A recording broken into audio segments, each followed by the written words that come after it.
Allez, encore les amis, nous continuons notre série. Alléluia. Oh, béni soit le nom du Seigneur. Je sais qu'en suivant toute cette série, tu ne seras plus jamais pareil.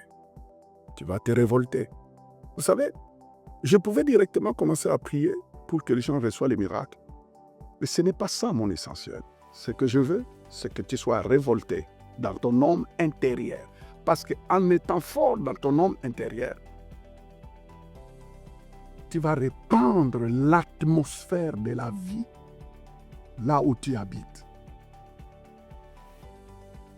C'est notre choix à chaque jour. Quel type d'atmosphère que tu aimerais bien répandre là où tu es? C'est toi qui détermines l'atmosphère.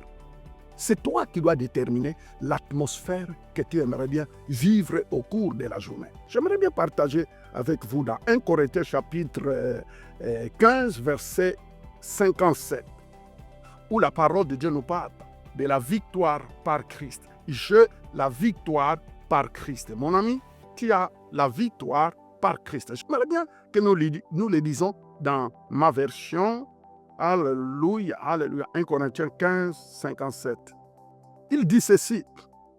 Il dit, mais remercions Dieu qui nous donne la victoire par notre Seigneur. Il dit, mais remercions. L'apôtre Paul parle aux Corinthiens, il dit que chaque personne, que chaque enfant de Dieu apprenne à remercier, que chaque personne qui a Christ en nous, qu'il développe l'action de grâce, qu'il apprend à remercier Dieu. Pourquoi? Il dit, mais remercions Dieu qui nous donne la victoire. Dieu ne te donne pas la défaite. Dieu nous donne la victoire par notre Seigneur Jésus. La Bible dit que Dieu nous donne la victoire. Mais comment? Par notre Seigneur Jésus. Alors, il dit, apprends à remercier. Apprends à remercier Dieu. Apprends à remercier Dieu. Vous vous rendez compte, un jour, Jésus guérit du lépreux.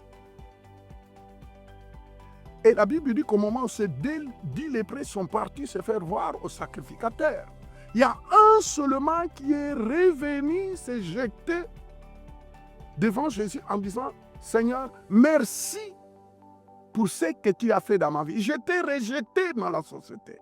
En tant que lépreux, je ne pouvais pas vivre dans la société. J'étais rejeté de la société. Même ma famille ne pouvait pas s'approcher. Et partout où je passais, je devrais dire impur, impur, impur, afin que les gens s'éloignent. Mais en te rencontrant, en venant dans ma vie, en criant auprès de toi, tu m'as donné la vie. Mon ami, quand Jésus vient, le diable s'en va. Loué soit notre Seigneur. Et c'est le lépreux-là, qui n'était même pas juif, il vient remercier Jésus. Jésus-Christ se pose la question. Est-ce que je n'ai guéri qu'un seul? Mais je me souviens, j'ai guéri 10. Mais où est les 9 autres? Eh bien, ils sont partis. Il y a des gens comme ça. Peu importe le miracle qu'ils peuvent expérimenter dans leur vie, peu importe comment ils ont vécu un miracle dans leur vie, ils oublient rapidement. Ils pensent que c'est leur mérite. Et puis ils s'en vont. Ils ne se souviennent même pas.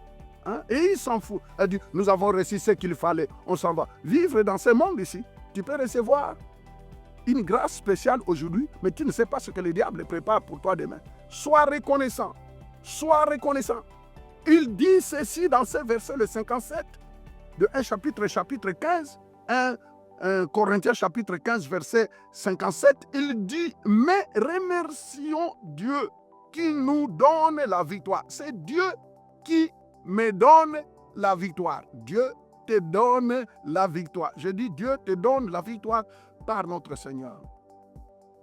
Dieu te donne la victoire. Je disais que Dieu te donne la victoire. Je prie que tu puisses recevoir la victoire. Je ne sais pas dans quel domaine de ta vie. Marche dans la victoire, pas dans les défaites. C'est Dieu qui nous donne la victoire de par Jésus-Christ. En fait, le centre de toute bénédiction, c'est Christ et Jésus. C'est Christ et Jésus.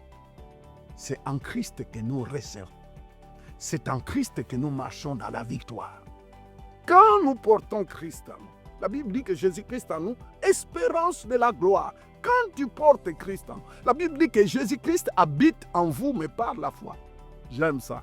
Que Christ habite en moi par la foi. Et non pas par les sentiments, non pas par les émotions, mais que Christ habite en toi par la foi. Par la foi. Que Jésus-Christ habite en toi par la foi. Que Jésus-Christ règne dans ta maison par la foi. Non pas par ce que tu vois avec tes yeux, mais que Christ habite en toi par la foi. Alors remerciez Dieu qui te donne la victoire. Vous savez, aujourd'hui, parfois tu dis, oh non, je viens de subir une défaite. Hein. Dieu te dit, je t'ai déjà donné la victoire. Vous savez, il y a d'autres choses qui nous arrivent dans la vie. La Bible dit, louez le Seigneur en toutes choses. Je parlais dernièrement avec une femme d'affaires qui a vécu des moments difficiles. On a fermé des choses dans sa vie. On a bloqué, on a fermé. Elle a gêné, elle a prié. Tout ça. Mais c'est comme si toutes les portes paraissaient être fermées.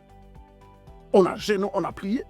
On attendait que quelque chose, un boom, que la victoire vienne dans le procès de son auteur. Mais tout était fermé. Même la justice l'a condamnée pour des choses qui n'étaient pas vraies. Elle a été jugée injustement. Et un jour, je la regarde, je dis, écoute, tu sais, apprenons un peu à louer Dieu en toutes choses, parce que la Bible dit de le louer en toutes choses. Ce que nous ne comprenons pas, lui, Dieu, il est au contrôle. Vous savez, dernièrement, elle m'a vu. Elle dit, papa, si cette affaire-là n'était pas fermée, je ne verrai pas l'autre porte maintenant qui m'amène à des millions. Louez le Seigneur en toutes choses. Elle commence à toucher des millions. Elle commence à palper des millions. Je lui dis, tu ne fais que commencer. C'est pourquoi la Bible dit, en tout et pour tout, remerciez Dieu. Quand tu pries, quand tu vois que parfois les choses ne tournent pas comme tu veux, louez Dieu. Remerciez Dieu en toutes choses. Parce que lui, Dieu, ton Père, qui est ta source, la Bible dit qu'il nous donne toujours la victoire en Christ. Tant que nous avons vie, tant que nous avons Jésus, la victoire est pour nous. La victoire est certaine. Même en regardant tes enfants. Oh non, mes enfants ne fonctionnent pas bien à l'école. Commence à voir la victoire.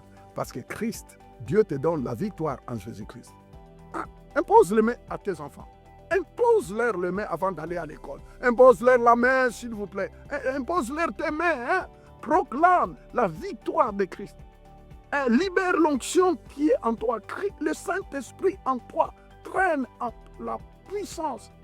Mais crois que l'imposition de mains sur tes enfants débloque les choses. Hein? Et pourquoi tu penses que seulement il faut qu'un apôtre quelque part vienne imposer les mains? Mais s'il vous plaît, impose les mains à tes enfants et proclame la victoire. Si tu crois à l'onction d'huile, eh bien fais-leur l'onction d'huile. Fais-leur l'onction d'huile et libère la foi. Libère la grâce. Et laisse la victoire de Dieu, qui est toujours là, se manifester dans la vie de tes enfants, dans ta famille, dans tout ce que tu fais. Nous vous aimons beaucoup et que Dieu vous bénisse.